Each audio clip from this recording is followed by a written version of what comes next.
Hi guys, welcome to That's Me Cece, and today we're going to be making a limbo stand out of household materials.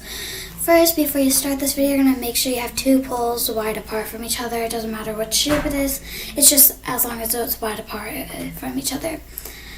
For say, I have these right there, so that's what I'm going to be using. So here are the materials.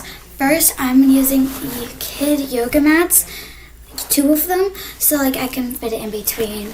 Next, I'm going to be using blue Scotch tape, but it really doesn't matter what type of tape you use.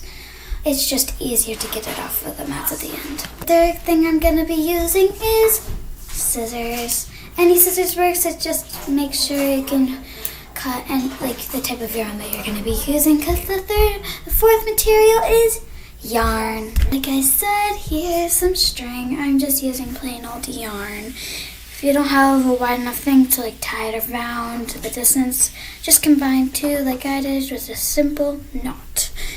Now let's get building. I'm going to be using this yarn and tying it around one end of the two poles that I warned you about.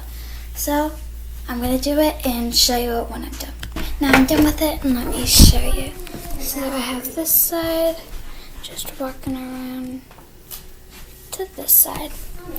So now you should grab two yoga mats and lay them down side by side, like this, like that. Sorry if I'm having trouble doing this. This is my first video. So now you're gonna use your tape to tape it on. I'll show you it to you at the end when I'm done doing it again, like that.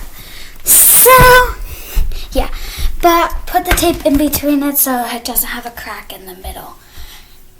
And yeah, basically that's it. So you can go under it, you can pull it up and down. It's sort of really fun. So that's it. Thank you.